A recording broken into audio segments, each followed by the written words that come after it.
opening statements. It will also take 30 minutes. Sorry, Mr. Speaker. Thank you so much, Mr. Speaker. Before we make the opening statement, there are certain preliminary matters that the County Assembly wished to raise. So with your permission, Mr. Speaker, I wish to be given the opportunity to raise them first. You may proceed. Thank you so much. Mr. Speaker, allow me to begin by raising the fairly simple and straightforward preliminary issue. By letter dated 24th August 2025 by the firm of HK Advocates on behalf of the County Assembly. Sorry, the record may not have captured my name. My name is Elisha Ongoya for the County Assembly of Kericho. And I think for members of the Senate on light note, Mr. Speaker, who may wonder whether Mr. Mutuma and I are actually on this side, we may say that the Kabrang rule has pressed us this side today. Mr. Speaker knows that better than I do. By letter dated 24th August 2025, H&K Law Advocates, acting for the County Assembly of Kericho, requested the clerk of this house to make special arrangements for one witness who suffers a physical disability in the nature of mobility impairment when that time comes. So that we don't struggle at the last minute, I wish that Mr. Speaker directs that those arrangements be made as and when that witness is required to be put on the stand. Yeah, those arrangements are going to be made. Thank you so much. The second preliminary issue is also relating to another letter dated 24th August 2025 and addressed the clerk of this house. Just for context, you'll notice that among the filings made by the governor in his defense was a notice of preliminary objection, which was brought to the attention of the County Assembly when the documents were being exchanged at the clerk's designated area. In the circumstances, the County Assembly wrote to this house informing it that it will be seeking the leave of this house to file a response to the notice of preliminary objection. I think, Council, that PO hasn't been raised yet. It's on record, but it's yet to be raised. Thank you. So you'll be given an opportunity to make that application once that PO has actually been raised. Thank you.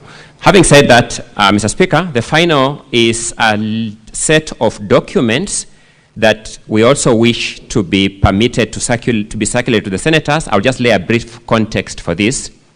There are documents which, Mr. Speaker, when you are informing the senators, you drew their attention to the documents that the County Assembly brought to this house accompanying the resolution of the County Assembly. Some of those documents, unfortunately, when we are now preparing the volumes for circulation, because of the number of volumes involved, were omitted among the documents that were delivered, and other documents were also referred to the various witness affidavits, and those documents were also omitted when we were producing the volumes because of the sheer number of volumes that were being produced. If you give me permission, Mr. Speaker, I can then draw your attention to the specific documents so that then you can consider whether or not to allow them. You may proceed. Thank you. Mr. Speaker, you'll remember you read among the documents that the County Assembly presented to this Senate as payment vouchers for the Department of Agriculture. You also read payment vouchers for the Department of Lands and Physical Planning. Those documents, although accompanying the motion and duly presented to the Office of Speaker, were not reproduced in the volumes that have been given to the honorable senators. We beseech you to grant us leave to have those documents circulated among the senators. We also have documents that are mentioned in the various witness affidavits, but which unfortunately were not reproduced when the volumes were being made. By name, we have a staff redeployment memo dated 10th January 2025, an internal memo of the County Government of Kericho. We have certain printouts of M-Pesa statements that are referred to in the affidavit of Eric Koech. We have the letter dated 21st August 2025 with regard to the report of the ad hoc committee on kazi mtaani, which, Mr. Speaker, you have alluded to. It is referred to in the affidavit of the motion mover. We have certain RTGS payment extracts that are referred to in the affidavit of Albert Koech. We have the termination letter of Enoch Koech that is referred to in the affidavit of Eric Koech.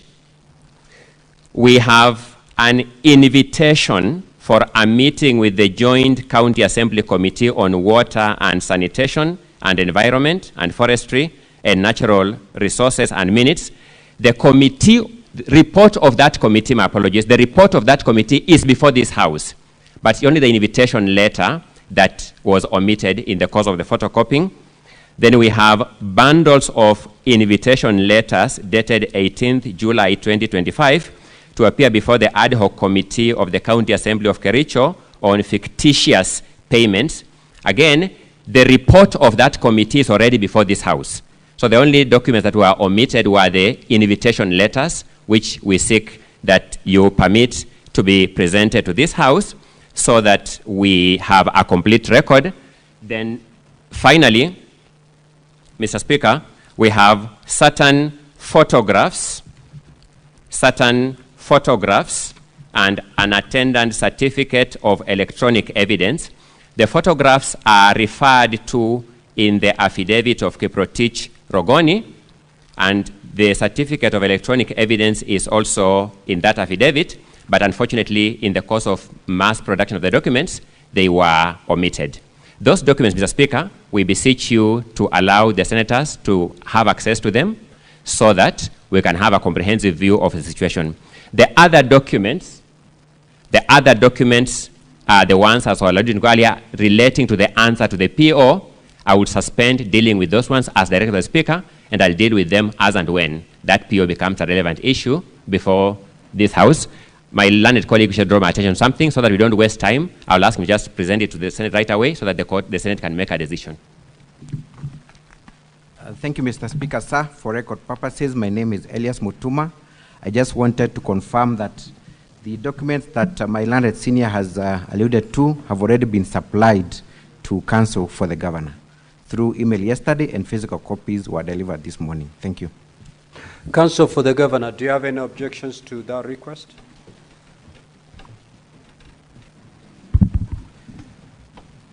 Mr. Speaker, sir, and honorable senators, we very strongly object. We very strongly object. It is true that we were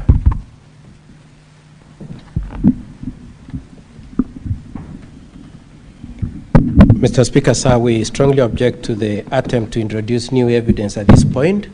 It is true that this morning, as we were waiting to walk in here, we were served with the documents referred to by my colleague. Mr. Speaker, sir, the first point of our objection is that we will not have had an opportunity to have looked at them and to prepare ourselves to respond to them, considering that today is scheduled for hearing. The second objection, Mr. Speaker, sir, is that you already gave a timetable within which the filings were to be done, and we all struggled to file within that time, including ourselves, who had also equally voluminous documents. So the mere contention that it was voluminous is not good enough a reason. The third objection we have, Mr. Speaker, sir, is that they were not part of the documents that were used during the proceedings at the County Assembly. And for purposes of that point, Mr. Speaker, sir, I wish to make reference to your standing orders, the standing orders for this, for the Senate, particularly the standing order number 20. The standing order is to this effect. In presenting its evidence, the Assembly shall not introduce new evidence that was not part of the allegations against the Governor in the County Assembly as forwarded by the Speaker. Mr. Speaker, sir, it is our contention that that standing order clearly prohibits the introduction of this new evidence. It is also our argument that if that evidence had been brought to the Assembly, There is also the possibility that the Assembly could have voted differently. And so, Mr. Speaker, sir, we take objection to the introduction of the new evidence, and we insist that the matter proceeds as per the documents that were filed within the timelines that you had given. Mr. Speaker, sir, I would like my colleague, Mr. Wanyama, to make supplementary submissions on the issue.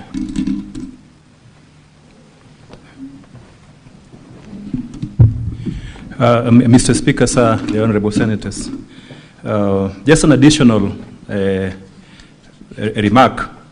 If you look at paragraph 16 of the motion and the entire motion, there is certainly evidence which the mover of the motion wanted to adduce before the County Assembly. At paragraph 16 of the motion, the mover of the motion specifically said on the floor that that evidence will be sought after asking the House to issue summons. And throughout the motion, you will see that then there is no evidence. An allegation has been made and no attaching evidence has been adduced. So that was the evidence which was submitted before the County Assembly and a decision made on them. So in accordance with your rules, and we strongly object to this, the County Assembly cannot introduce new evidence, even if it was mentioned in the pleadings before the County Assembly. It cannot introduce that new evidence before this House at this stage for only one reason. It's extremely prejudicial to the governor. And secondly, the governor has not had the opportunity to prepare on this evidence. But more importantly, this evidence requires comment from the governor. And therefore, the right to fair hearing will be severely breached if this evidence, which the County Assembly is now doing a patchwork, is introduced at this stage. And lastly, it will contravene your express, clear, and unequivocal rules that no new evidence shall be introduced on the Senate if they are not part of the evidence submitted against the governor in the County Assembly. Thank you.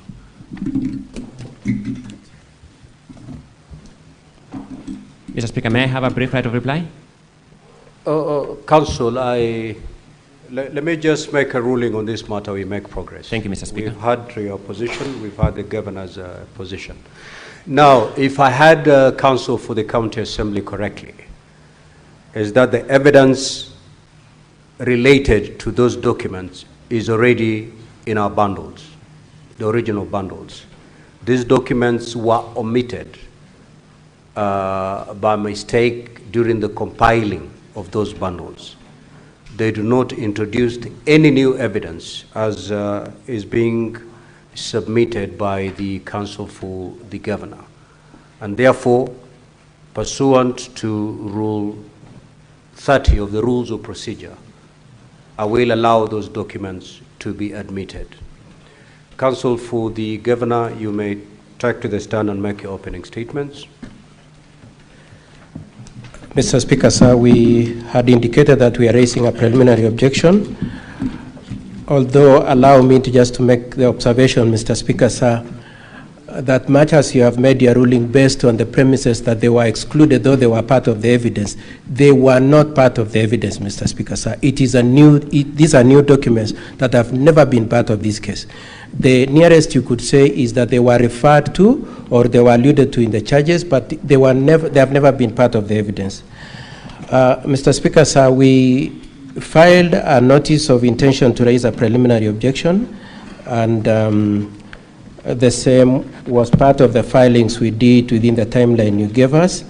The nature of our preliminary objection, Mr. Speaker, sir, is to contend that there was no voting that took place, and therefore it implicates the requirement, number one, that voting must have been done at the Assembly, and number two, that a two-thirds threshold should have been achieved. It is our contention that the approach adopted by the Speaker in the County Assembly, the documents filed, including the audit of the logs of the process, will show that indeed there was no voting system. Mr. Speaker, sir, I pray that you allow us to raise that preliminary objection to the effect that indeed no voting took place and that two-thirds was not achieved. and therefore your jurisdiction has not been triggered as a Senate. So, Counsel for Governor, you have 15 minutes to raise your PO. Counsel for the County Assembly, you'll have 15 minutes to respond, and thereafter the Senate will make a determination on the matter. Mr. Speaker, sir, the issues we raise in our preliminary objection are that we will start, first of all, Mr. Speaker, sir, we will invite your attention to the contents of an Annex 4A from the Assembly, which provides an audit of the login processes and details of how the voting went on.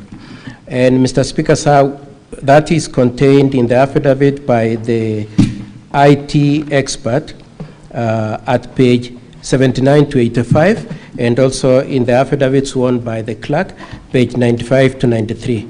And Mr. Speaker, sir, the IT expert says particularly at paragraph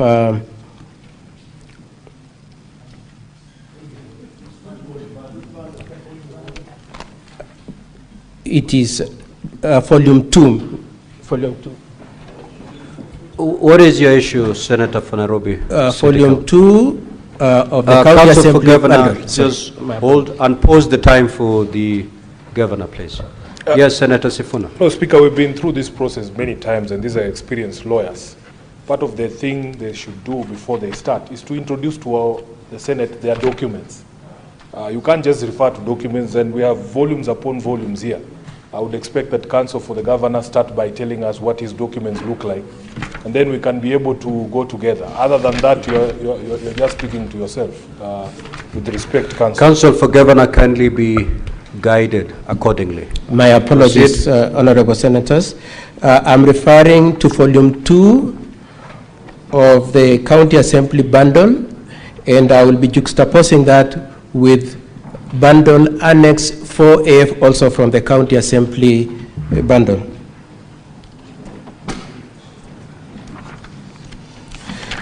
Mr. Speaker, sir, our preliminary objection, the first point I wish to address is what has been referred to by the IT expert, and that testimony, his affidavit is at page 79 to page 89. And at page, particularly page 81, paragraph 10, 11, and 12, he indicates that they have been using certain software for purposes of payments, budgeting, meetings, and so on and so forth. Then he says in October 2024, an enactment was made of Standing Order number 77, and attendant to the enactment of that section, they then developed a system for voting by upgrading what they already had for purposes of implementation of that standing order. Then he proceeds at paragraph 23, 30, and 31 to say that system is accurate, verifiable, secure, user-specific, and friendly. And Mr. Speaker, sir, that's where our preliminary objection lies. We would like to say, first of all, if it were a specific, if it was tailored to meet the intention of that standing order number 70, the standing order number 70, standing order number 77A requires that in the event an MCA chooses not to vote, then it must be deemed to have abstained.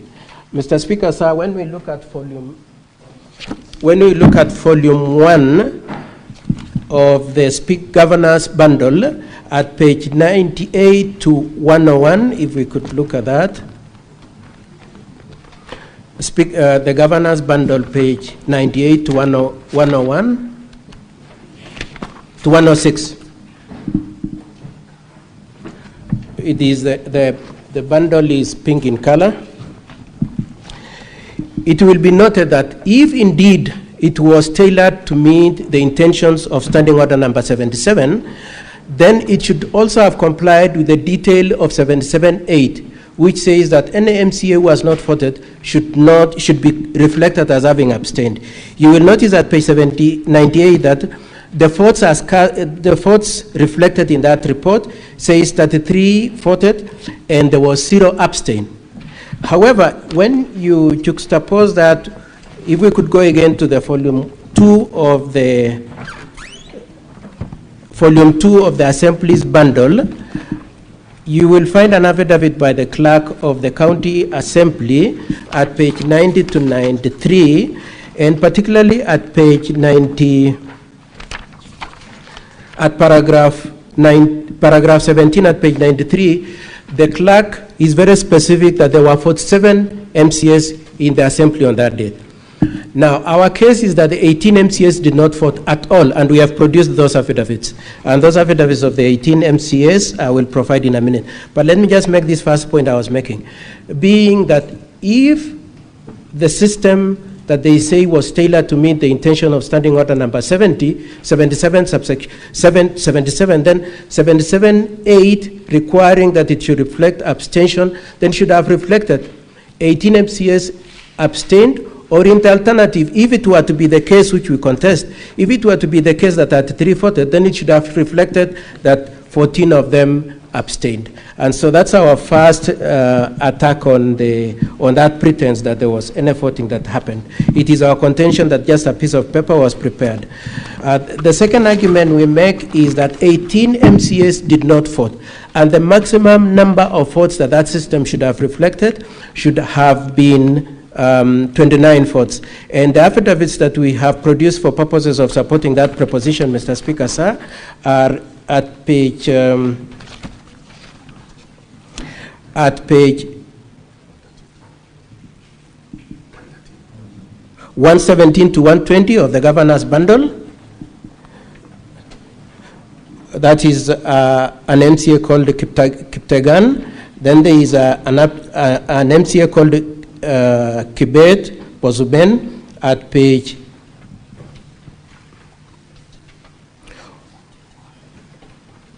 121 to 122. Then there is Amos at page 125 to 127. Then there is Edna and Martin at page 128 to 131. Then there is an MCA whose nickname is Broker at page 132 to 134.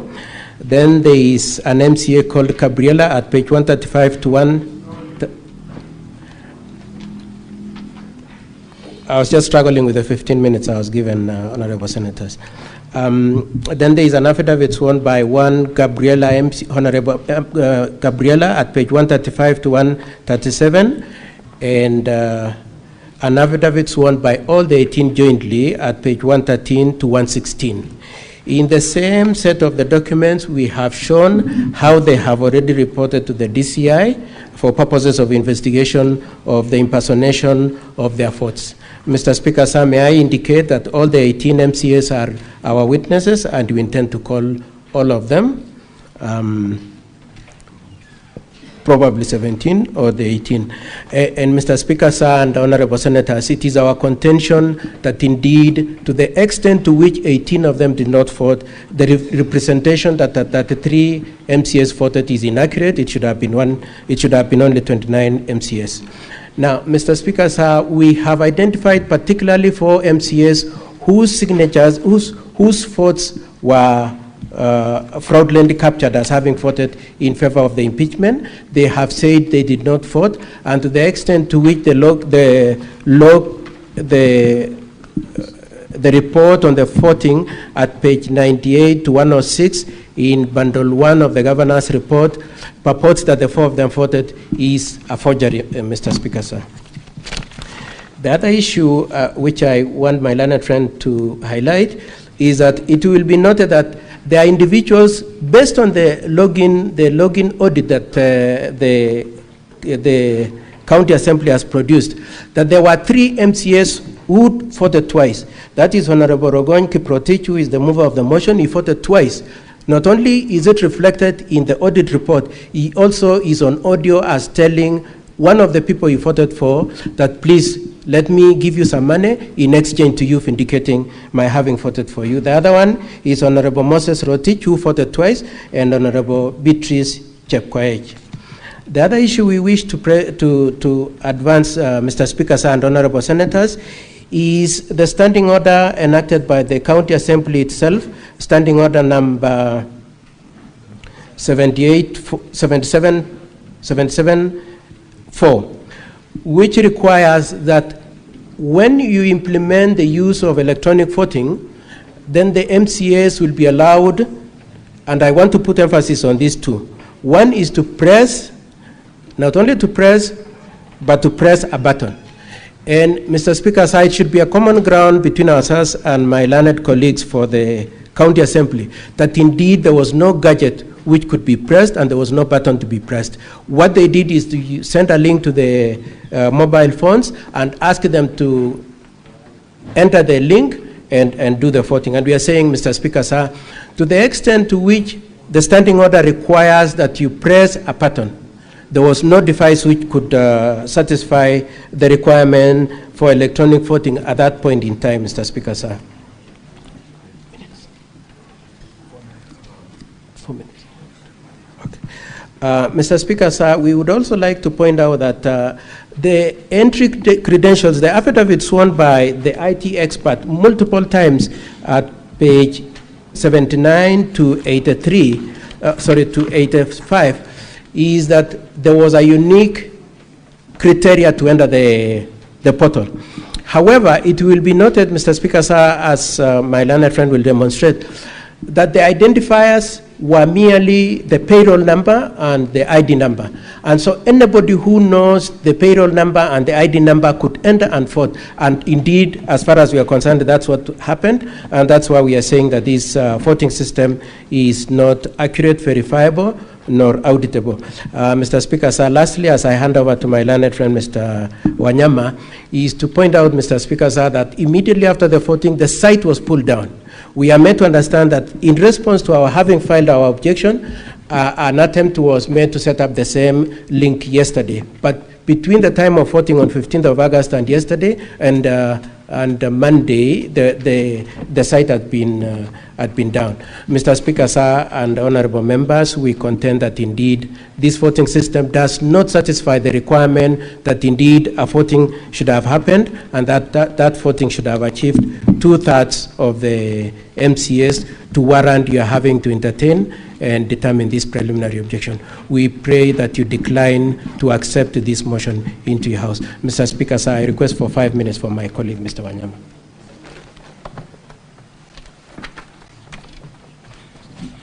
Yeah, Mr. Speaker, sir, honorable senators, there is a thorny issue which is creeping from our motion. The Kericho County Assembly has 47 MCAs. The documents submitted by the County Assembly show 33 voted in favor of the motion. There are 18 MCAs before this House who say that they never voted for the motion. So outside the legalities, the Senate can determine that question factually by asking all these 18 MCAs whether they voted for the motion or not. Because Section 33, Paragraph 2 of the County Government Act, it's what gives this House the powers, the jurisdiction. So we submit that there is no proper motion before the House. Because of that question, it was not supported by the requisite 2/3 majority as required by the law. And why? Mr. Speaker and honorable senators, allow me to invite you to look at Volume A, Volume 4A of the County Assembly documents, because this is where the explanation comes in. Volume 4A of the County Assembly documents. Now, the County Assembly said that they used a system. They used a system which they were deploying for the first time in this voting, a system. How would an MCA access this system? You will need your IPPD number, your payroll number, and your ID number to access the system to vote. I myself, yesterday, I attempted to access this system, and I was able to access the system which they had put after pulling it down, and I was able to vote using the IPPD number and the ID number of MCS. The IPPD number is available in Volume 4A of the document. Volume 4A of the document, and allow me to just show you the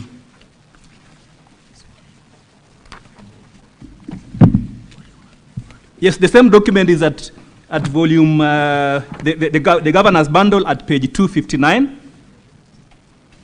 The governor's bundle at page 259.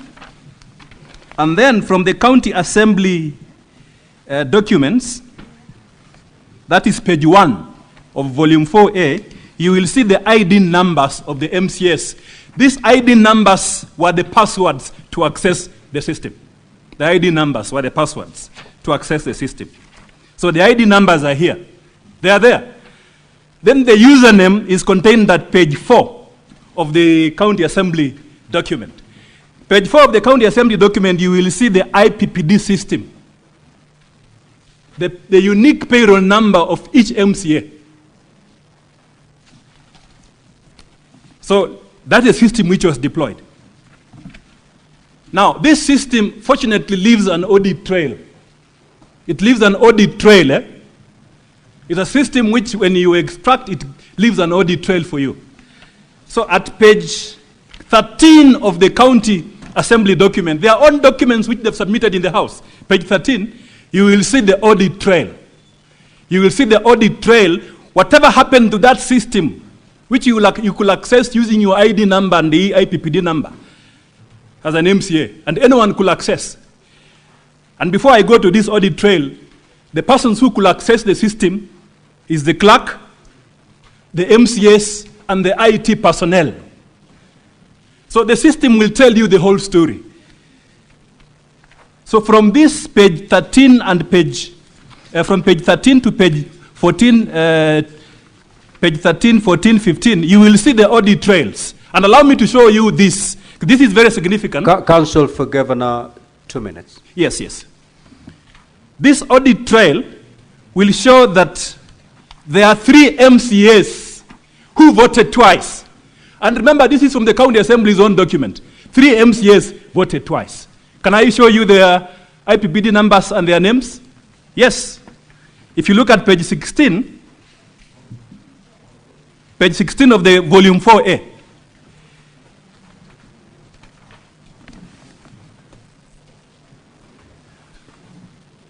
you will see that an MCA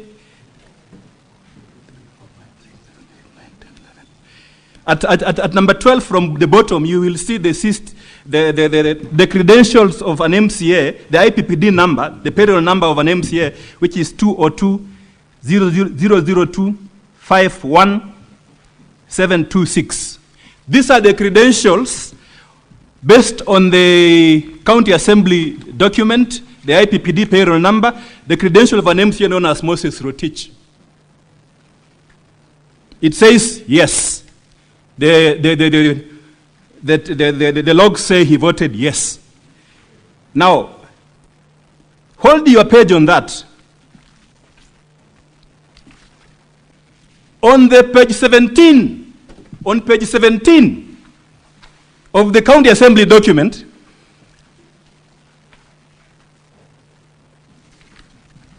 look at the same IPPD number. It is the same, of the same person. Same MCA, Moses Rotich.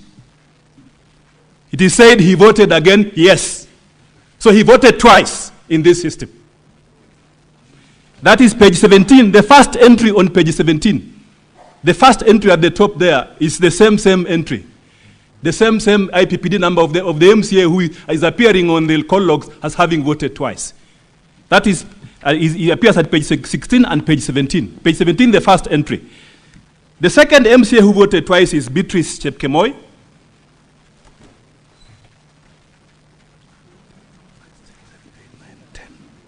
On the 9th line, at page 16, on the 9th line, page 16, Mr. Speaker, sir, on the 9th line at page 16, you will see an MCA voting yes. And the credentials, as you can see there, the IPPD number is 202, again 202. 96089. This MCAs, based on the county assembly document, we can identify the name is Beatrice Chepkemoi, voted yes. At page 17, on the 4th line, Mr. Speaker, sir, on the 4th line, you will see the same credentials for Beatrice Chepkemoi, again voting yes. On page 17. Then the last one, Mr. Speaker, sir, with your permission, Mr. Speaker, sir, the last one, the last MCA who voted twice is the mover of the motion. The mover of the motion. For Governor, conclude, please. Yes, I'm concluding, Mr. Speaker, sir. The mover of the motion, Mr. Speaker, sir. He appears on page 16 of the volume 4A at line 6. And the credentials at line 6 is 202, again 202, 96039. These are the credentials of a gentleman known as Honorable Kiprotich Rogoni, the mover of the motion. And he voted yes. Now on page 17, line 7. Line 7, the same credentials of the same mover of the motion, the MCA. You can see the number. Again, it says voting yes. So that from these login trails, we have counted 36 from these reports, which the county assembly has submitted as the evidence. There are 36 yes votes from the audit, from the login trail, 36. But as part of the demonstration of fraud, they were able to say that only 33 voted yes. But the answer is that from their own document, which they have submitted in the Senate, 36 MCAs allegedly voted for this motion. And some were voting twice. Secondly, from this system audit trail, you can see there were 47 attempts to log in at that time. The major attempt was done by a gentleman known as Peter. Of course, not myself. Peter attempted to log on this system 7 times using the ID number, using the IPPD number of the MCS. You cannot see it, Mr. Speaker. You can't see the ID number because the ID number was the password. So you cannot see it. Instead, you will see the IPPD number. So you can see a gentleman known as Peter has attempted to log in 7 times. And the login trail will indicate that there were 47 successful login attempts. And then, this is maybe the second last point as I sit down. The technical people, while this system was running, for voting, the technical people accessed this system 2 times. And allow me to just point out the last one at page 17 down there. At page 17, the second last entry on page 17, you will see log user admin. It's the same log user, then accessing the system again at the end of it. And then at page 15, because this is in the middle of voting, at page 15, line 4, you will see the admin accessing the system. So our point is that, and then if you do, Mr. Speaker, if I have time, I will tell you, I'll actually show you that there are some MCAs who, or not really MCAs, persons who were able to access the system, because the voting duration was between 14 and 45 seconds. You log in, it shows that you have logged in, then you log out. For between 14 and 45 seconds. But there are some persons who access the system for more than 2 minutes. They just logged in and then they were there throughout. We're wondering what they were doing in the system. And then lastly, there are persons, if you look at page 13, when the voting is now about to come to an end, at entry number 7, you will see an MCA who had voted, but then accessed the system. You can see a login attempt. They have accessed the system. And then they never left the system. So the question that we are asking is really peremptory as I wind up my submissions on this inquiry. Is this system secure? Is this system based on this evidence accurate? We have an affidavit of an MCA who said that someone else voted for him. If I, as an advocate, can access the system and vote, so what about persons who have knowledge to the system, including the user developers? They say this system was developed by the IT department internally. And remember, it was being used for the first time by the county assembly on a very serious matter which has heavy constitutional implication. That is the impeachment of a governor. So we are asking, is this system accurate? Is it verifiable? So in our submissions, and we conclude this by saying, because we have laid basis of fraud, a fraudulent pattern by the persons who are in charge of this system, and because the 18 MCAs are here, This Senate, being a house of record, has an ultimate responsibility to inquire on that question now as part of the preliminary inquiries and vote on it. Ask all these MCAs. Mr. Speaker, sir, if you remove your 47... time is up, Counsel for Governor. Thank you, You are thank you. repeating yourself, basically. Thank you, Mr. Speaker, sir. I will sit down. Counsel for Thank the you. County Assembly.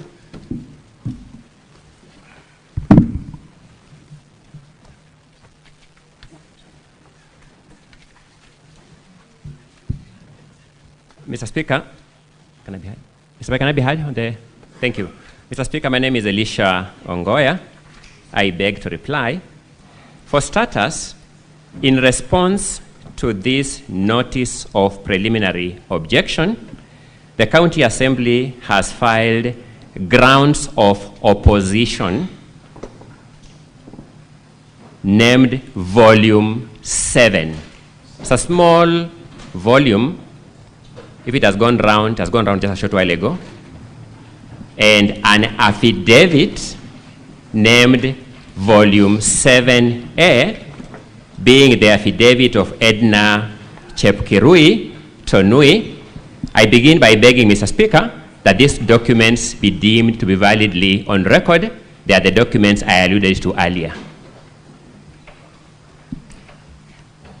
Having said that, I begin by saying that if you look at the written notice of preliminary objection, there are two elements of the objection that my learned colleagues for the governor have either abandoned or not alluded to specifically, alleging violation of a court order and reintroduction of the motion, because they have not argued it. Counsel for the County Assembly, respond to the PO.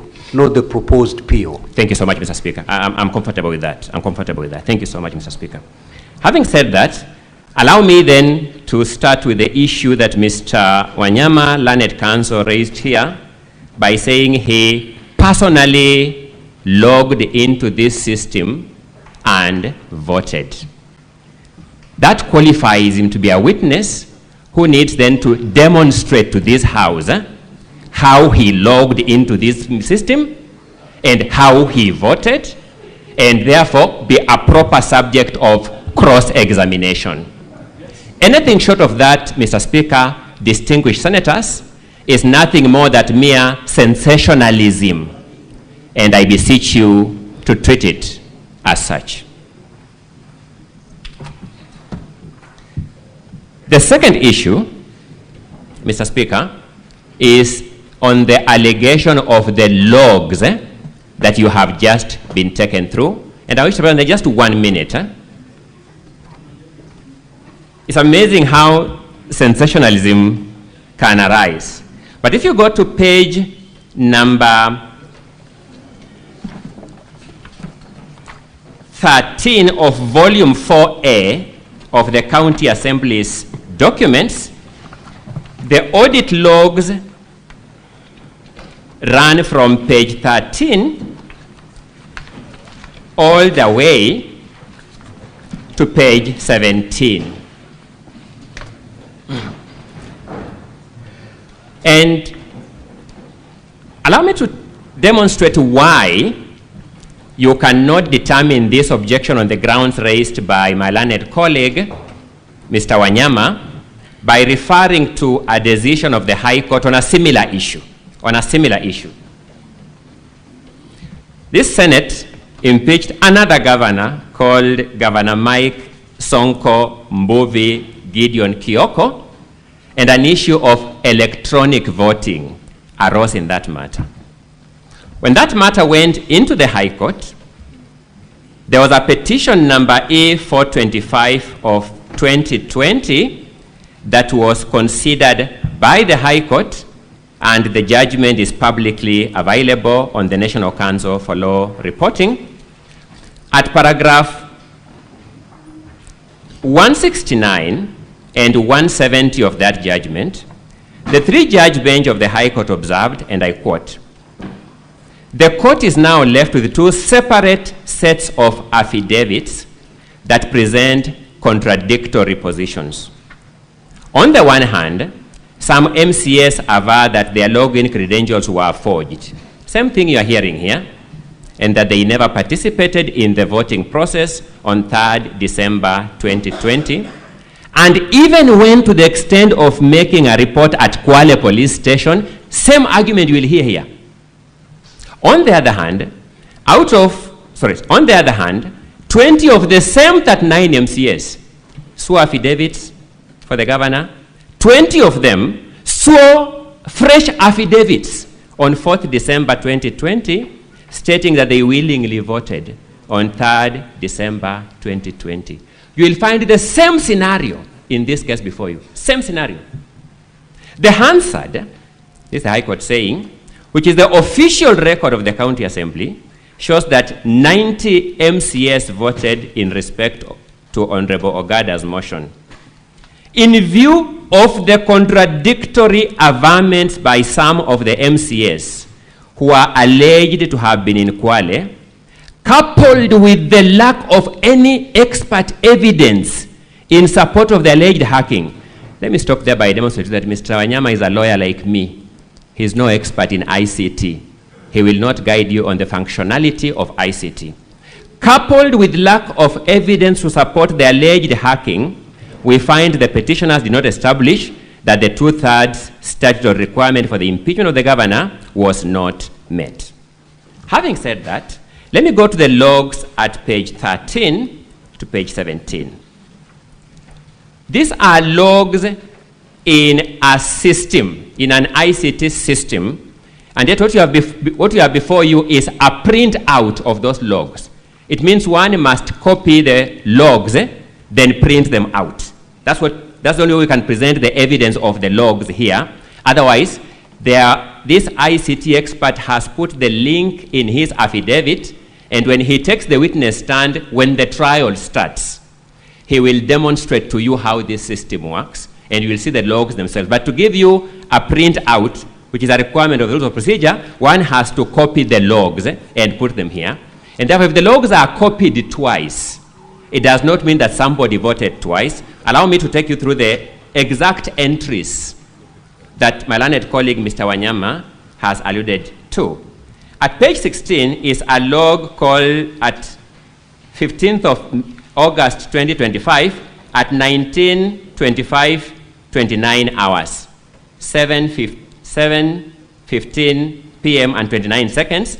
He alleges that there is a vote cast by that IPPD number. And you go to page 17, you see where he's alluding to at the first line, 15th August 2025 at 9:15:29, vote cast by that IPPD number.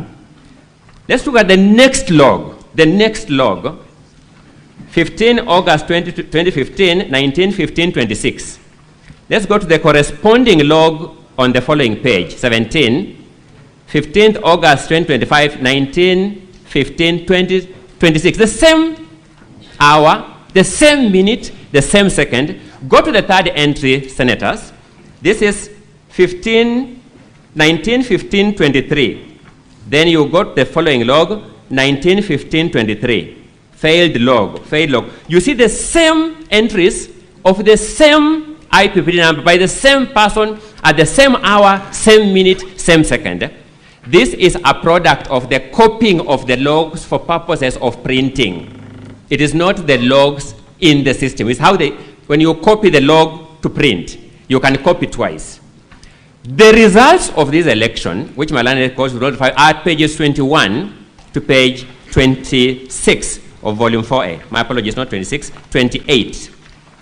The results are at pages 21 to page 28. And if you go to page 22,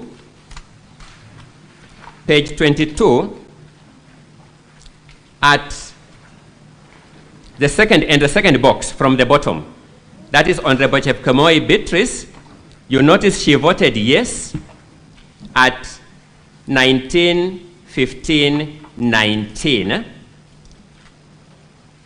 and you don't see her in any other entry in the results of the vote.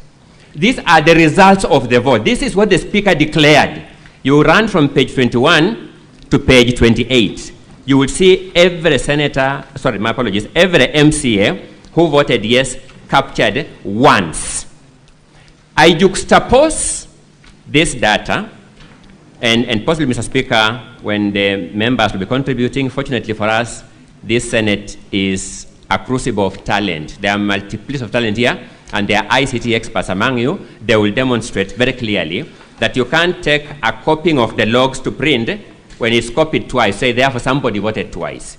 Otherwise, it will mean that these people were so meticulous that from that entry that Mr. Wanyama began with, up to the second last entry on that page, and when you go to page 17, from the first entry up to 1, 2, 3, 4, 5, 6, 7, 8, 9, 10, 11, up to the 11th entry, those people transacted meticulously at the same time, second, minute, hour. It makes no sense. That's number one. Number two, in their submissions, my learned colleagues have said they will call witnesses to prove these facts. It means what they have raised before you are questions about credibility of witnesses.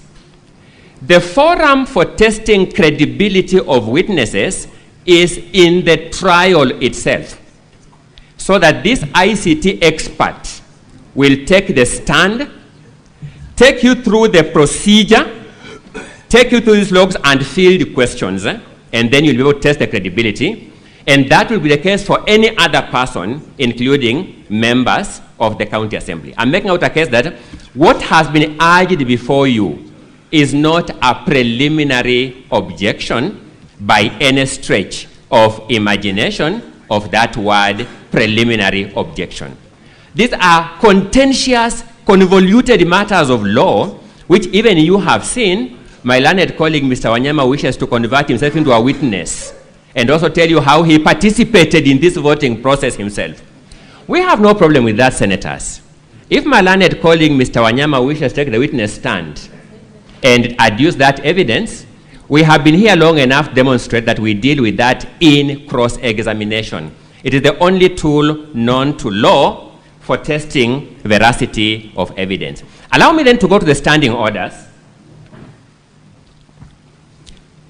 Standing order number 77 of the Kericho County Assembly standing orders is the operating standing order for this process. I will also briefly allude to standing order number 83. Standing order number 77 provides that unless the Speaker, for the convenience of the Assembly, otherwise directs, voting on a division in the Assembly shall be by electronic voting. So that the first grievance that my learned colleagues for the governor are raising is, why did the Speaker comply with standing order number 77? That's the essence of the objection. 77.3 provides that during electronic voting, members shall cast their votes by pressing either the yes, no, or abstain button. I sat here and I listened to my learned colleague, Mr. Katwa Kigen, most polite colleague that I know, very courteous colleague that I know, saying that the word button means a manual button. A manual button. Technology has evolved. And when an electronic system prompts you with the 3 electronic buttons, yes, and you press it, no, and you press it, abstain, and you press it, I respectfully submit, you have pressed a button.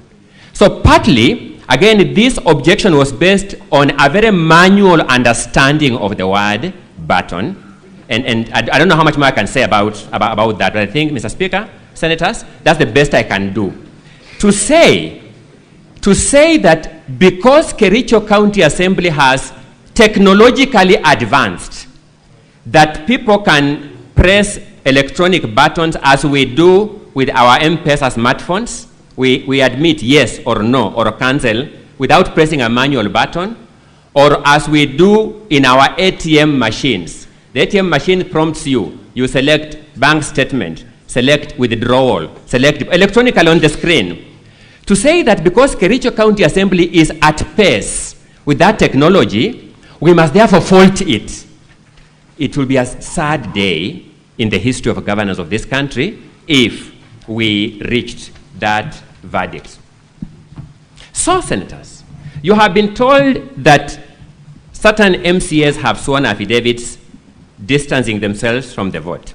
We have demonstrated that this is not a new game in town. Number one, in the Mike Mbuvi Sonko case, that happened. The court determined the Hansard is the authoritative source of information. The only way to counter that is when those witnesses come here in the trial itself and their evidence is tested. But number two, when you finally look at volume 7A, this is an affidavit of one of the said 18 MCAs denying swearing those affidavits that the governor has brought for you. One of them sworn an affidavit is here before you. Distinguished senators, can we resolve this matter without putting the actual people on the stand at the trial to resolve that matter? I submit respectfully that's impossible. Mr. Speaker, I know my time is up. May I just get 2 minutes to sum up my argument? Mr. Speaker, my apologies, my time is up. I want to just get some 2 minutes to sum up the argument. 2 minutes. Thank you so much, Mr. Speaker. So, Mr. Speaker, what are we saying in a nutshell? In a nutshell, we are saying that there is a witness affidavit supported by documents running from page 1 of volume 4A, running from page 4 of volume 4A to page 44 of volume 4A, giving you an audit trail of this voting process. Nothing can be a clearer explanation of a verifiable and accountable system of voting than a system that generates this kind of audit trails. So you can't fault a system that can generate this volume of audit trails and say it is faulty. Number two, you have been told that these MCAs are not technologically advanced and could not vote. Pages 1 to page 3 of that volume 4A is evidence of Kericho County Assembly buying for these MCAs laptops to technologically enable them way back in September 2024. Way back in September 2024, and therefore the Assembly has done its part. What is the correct approach to this objection, Mr. Speaker? I suggest that, Mr. Speaker, the matters raised in this objection be subsumed in the trial. These matters be tested through the trial, and these matters be determined as part and parcel of the questions of fact and law that this Senate shall deal with at the voting stage of this motion. I respect Mr. Speaker, and I rest the County Assembly's case. Counsel for the Governor. Now, Honorable Senators, pursuant to Standing Order 34-2A, I will allow not more than 15 minutes from 1 p.m. to enable the Counsel for the Governor to respond to what has just been submitted to by the team from the County Assembly. You may proceed. You have not more than 15 minutes because the House must rise at exactly 1:15. You need not take the entire 15 minutes. You may proceed. Mr. Speaker, sir, the first point we wish to observe is that in response to our preliminary objection, one of the issues we raised in our preliminary objection is that the entry credentials, being the use of an ID number as a password and use of payroll number as username, has not been contested. And the emphasis in it is that those two particulars are publicly available. Anybody who works with the county can easily access the ID number and the payroll number, and therefore it should have been possible. Indeed, it happened that other people intercepted the system. And these buttresses the arguments made by my learned friend, Mr. Wanyama. When he pointed out somebody called Peter and others who logged in, including the admin who in the audit report is indicated as having entered, whilst it is the clerk who is said to be the admin of the system. The second argument, Mr. Speaker, sir, I know my learned friend, my learned friend for the County Assembly has tried to belittle the point we are making about the issue of the button and pressing. And Mr. Speaker, sir, and honorable senators, if it was intended that you can use electronic means and not necessarily a device that is secure, then even the Senate would have otherwise had to use a different system. It would have, in place of requiring, first of all, you will recall that the enactment of that Standing Order number 77 was made in October 2024. It is hardly a year ago. And so if the Kericho County intended to be very electronically advanced, then they should have, in place of using the word button, said we will use a link to vote. If it was intended that they should not necessarily press but click to vote, then they should have used the word in that Standing Order number 77.3 to say we will vote by clicking, not press. Mr. Speaker, sir, I insist that the intention of Standing Order number 77.3 was to ensure that there is an accountable, responsible, and verifiable voting system. Mr. Speaker, sir, my learned friend, in response to the arguments we've made in respect to Standing Order number 77, has invited your attention to Standing Order number 80. And he puts emphasis on the prerogative that the Speaker has in allowing the use of electronic voting.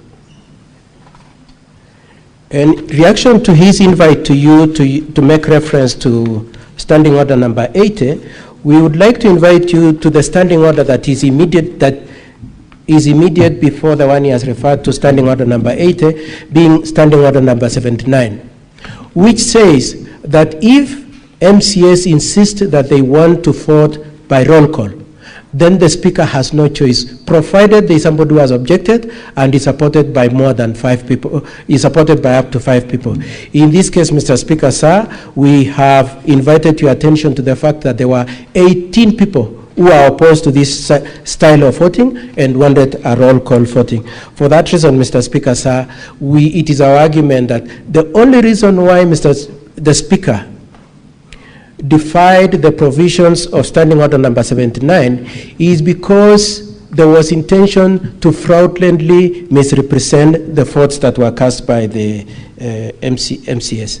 Lastly, Mr. Speaker, sir, as I hand over to my learned friend, Mr. Wanyama, it is said that this system was secure. And that point is buttressed by the affidavit by the IT expert that my learned friend, Mr. Ongoya, has repeatedly made reference to. And one of the things then that come up for your consideration in our preliminary objection is this. Can we determine for a fact that the 4 MCAs who say they didn't vote indeed voted? And honorable senators and Mr. Speaker, sir, it is my submission that the only way we can determine that is to determine whether the link was sent to that respective MCA and that MCA specifically voted using his number that the link was sent to. And Mr. Speaker, sir, you will see from the audit logs that the audit log does not indicate anywhere the numbers to which the link was sent, nor the IP address of the devices that were sent. And therefore, it goes into the question of the scheme to manipulate these votes.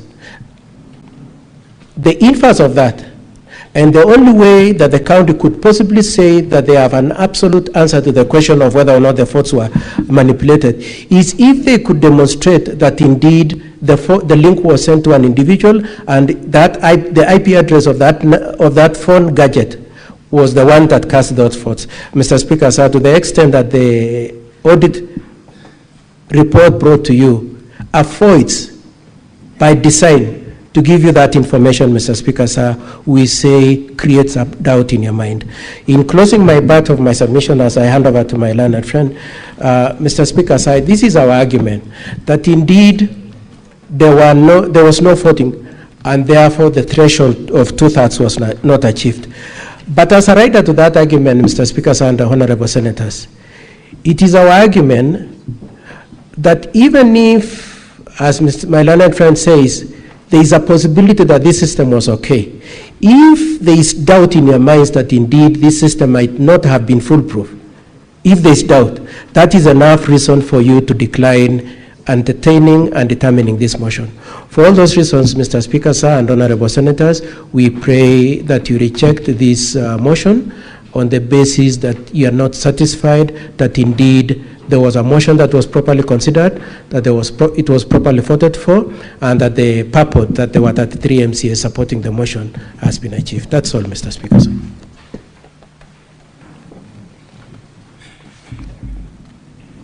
Yeah, Mr. Speaker, sir, I will stick to the time.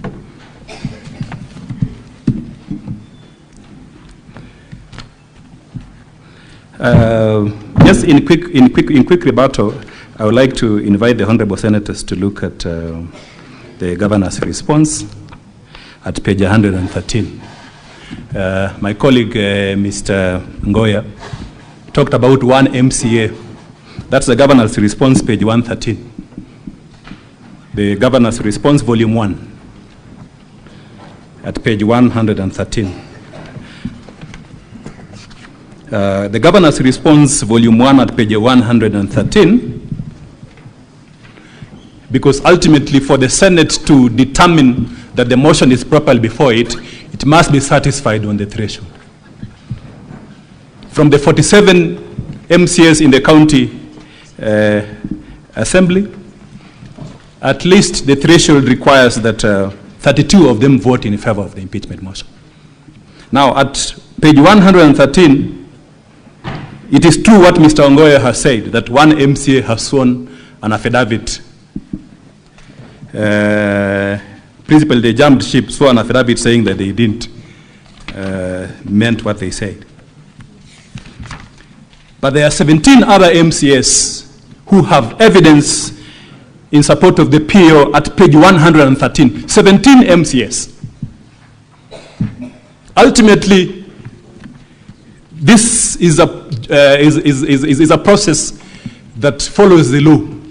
The Constitution is the Senate is a house of record, house that follows the Constitution, follows the law and the standing orders, and looks and listens to the evidence. So what is the evidence that I am showing you here? At page 115 is the evidence of 17 MCAs who have said they never supported the motion. So what does it mean? Do we have contrary evidence to rebut the cogent allegations by these 17 MCAs? If you do a quick calculation, minus 47, minus the 17 from 47, how many numbers do we have? We have 30. Does 30 meet the threshold in section 33, 2 of the County Government Act? The answer is definitely not. Do we need to wait for this question to be subjected to trial the way Mr. Ongoya has invited? The answer is no. The evidence is before the Senate to determine the issue. What about the logs? We are relying on the logs given to us by the County Assembly. They are the ones with access to the system. They printed it out and submitted to the Senate. We are simply relying on it, and we have pointed out more than 10 mistakes on the logs. Why can't they just do impeachment on the right thing? Why are they hiding in technology, trying to manipulate the votes for purposes of achieving an objective which the Constitution requires a very high threshold? Just to finish, Mr. Speaker, sir, we have also audio evidence, KB1, which we request that when you retire, you can have opportunity to look at it. That is KB1. It just fortifies it fortifies this fundamental point, that we have a problem on this matter that is before the Senate, at a threshold question.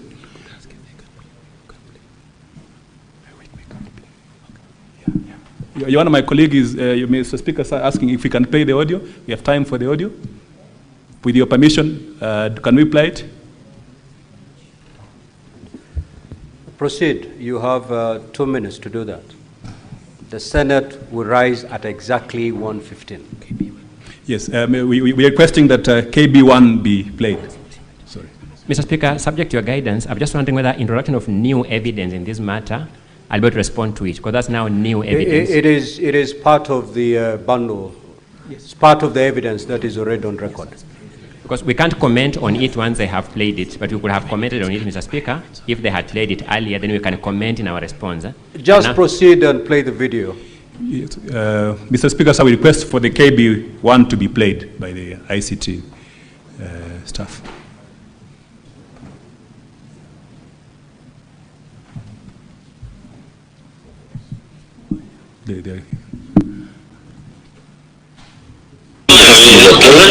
We urge more counties to do their own ERP system just the way Kiambu is doing. It is something that has made the county work efficiently in terms of their elections.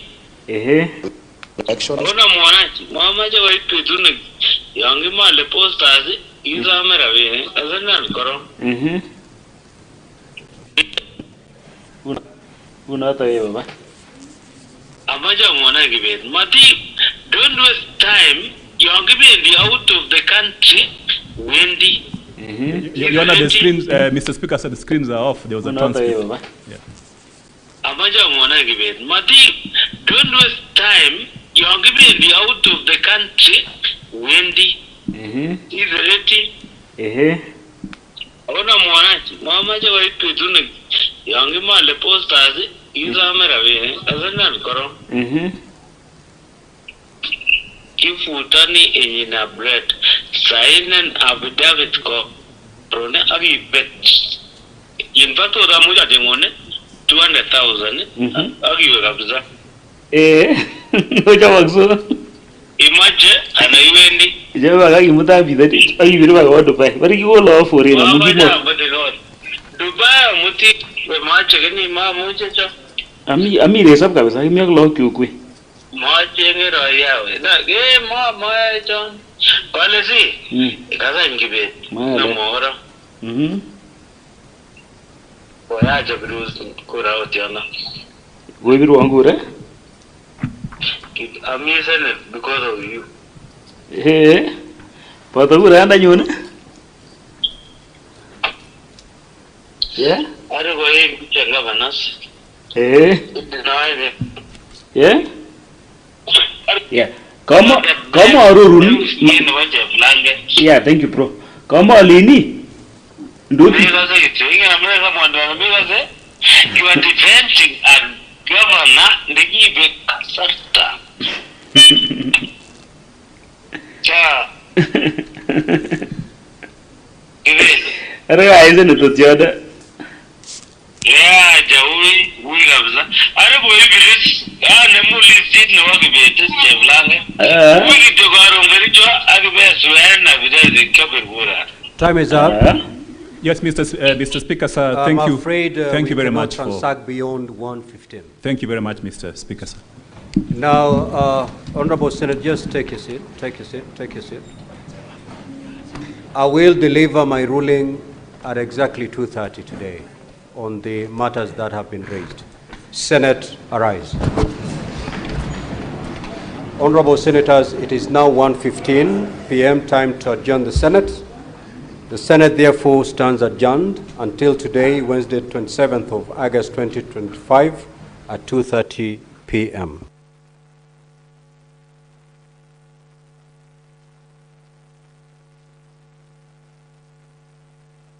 Yourself, basically. Thank you, Mr. Speaker, sir. I will sit down. The Council for the County Assembly.